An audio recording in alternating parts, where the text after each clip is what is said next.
What is the yield curve? But more importantly, how do we utilize the yield curve to understand the market and what impacts rates? I've really outdone myself on this one. Please watch it all the way through for it to make the most sense. The yield curve is made up of Treasury issued debt.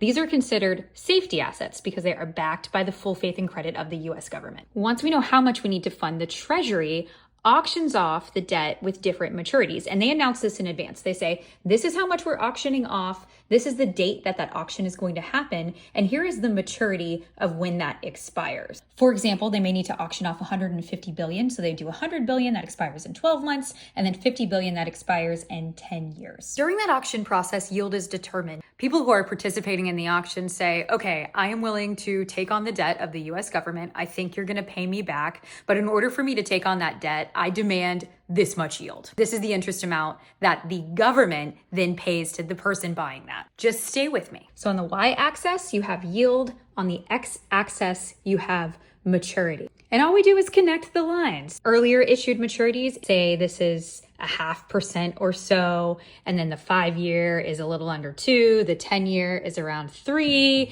and then the 30-year might be around 5. That creates the yield curve. If you have shorter term debt, you're going to pay less interest than on longer term debt. And you have to be compensated for that debt when you're demanding yield.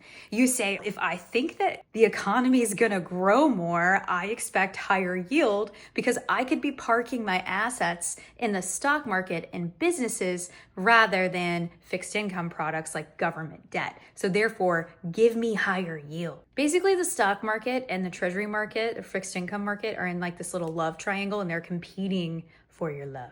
We separate the yield curve into the front, middle, and long end. So you might hear that a lot in finance media.